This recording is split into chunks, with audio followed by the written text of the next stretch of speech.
Hammaga salom do'stlar. Bugungi videoda biz Kung Fu Panda multfilmlaridagi 10 ta eng kuchli kung fu ustalari ro'yxatini tuzib chiqqanmiz. Turli multseriallardagi personajlar va voqealarni hisobga olmaymiz, chunki ular asosiy multfilmlar olamiga kirmaydi. Do'stlar, bu top faqatgina o'zimning fikrlarim asosida tuzilgan. Sizning fikrlaringiz menikidan farq qilishi mumkin. Agar fikrlarimga qo'shilsangiz, like bosib qo'yishni unutmang. Unda men videoni boshladim.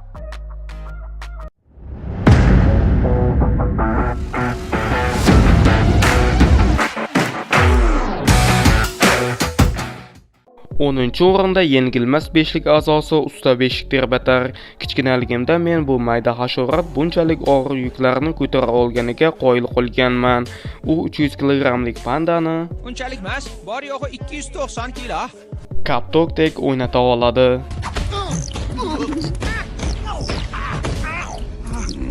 O'zining zarbalari bilan atrofni vayron qila oladi. Taylung bilan jang paytida esa u butun boshli ko'prikni ushlab tura olgan. Bu paytda yengilmas beshlik va Taylung ko'prikni silkitib, beshik terbatarning ishini qiyinlashtirgan bo'lsa ham, beshik terbatar ko'prikni qo'yib yubormagan va hatto beshlikka yordamlashish uchun ko'prikni silkita olgan.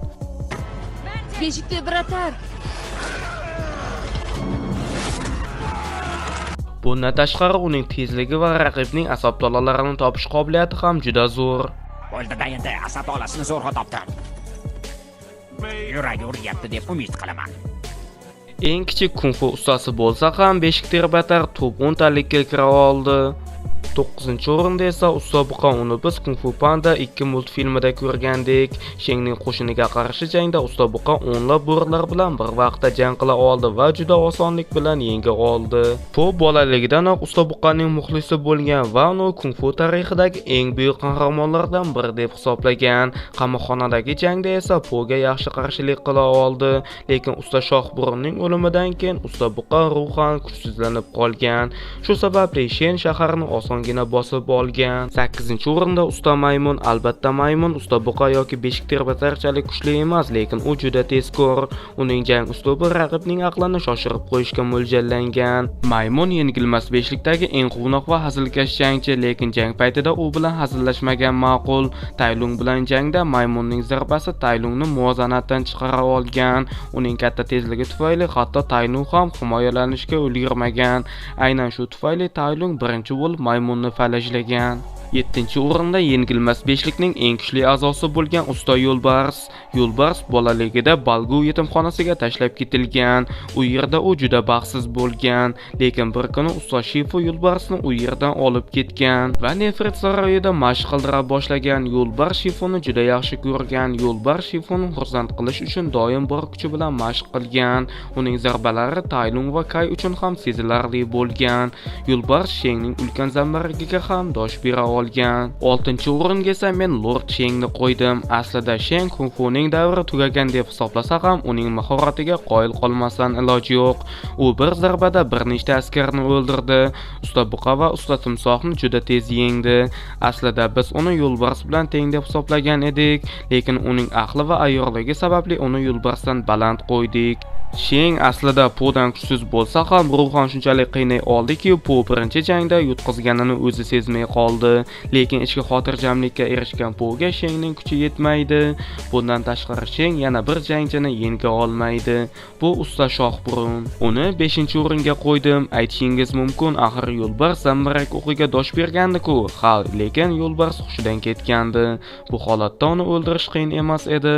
Shohburun bilan ham xuddi shunday bo'lgan. Zambarak o'qidan xushsizlangan va Sheng uni o'ldirgan. Yo'lbarsning o'zi Shohburunni yengishni imkoni yo'q deb hisoblagan. Va bo'lishi mumkin emas. Shohburunni hech bir uslub bilan yengib bo'lmasdi-ku. 4-o'rinda afsonaviy ustoz Shifu. Uning jang mahorati haqida dostonlar to'qishgan. U bir zarbada ulkan nefrit toshlarini parchalab tashlashi mumkin. U Taylung bilan jangda yengilmas beshlikdan yaxshiroq jang qilgan. Taylung paydo bo'lishidan oldin esa ko'pchilik Shifuni butun Xitoydagi eng kuchli jangchi deb hisoblashgan. Albatta, aslida u voy undan kuchliroq, lekin ajdarho jangchisi va Xitoy qahramoni bo'lgan Po aynan Shifuning shogirdi. Beshlik ham aynan Shifuning shogirdi. 3-chi o'rinda esa Taylung. Bu yigit o'z davrida rostdan ham tiriklar orasida eng kuchli jangchi bo'lgan. U Shifodan kuchli. Ustoz Ugvey uni yenga oldi, lekin bu Taylung uchun kutilmagan holat edi. U Ugveyga e'tibor bermadi. Agar himoyalanganida jang uzoq davom etishi mumkin edi. Kung fu ustalari Taylungdan shunchalik qo'rqishganki, faqatgina u uchun Xitoydagi eng ishonchli qamoqxonani qurishgan. Qamoqxonada Taylungni qimirlay olmaydigan qilib zanjirlab tashlashgan edi. Lekin Taylung bu yerdan birgina o'rdak pati yordamida qochib keta oldi. Uning mahoratiga ta'rif yo'q. Uning kuchi ham juda katta. Uning qo'llariga ulkan toshlar bog'lab qo'yilgandi, lekin aslida u shunchaki arbaletlarning otilishini kutgan. Shu paytda u juda katta tezlik bilan toshlarni ko'tara oldi va arbaletlar o'qi yordamida zanjirdan xalos bo'ldi.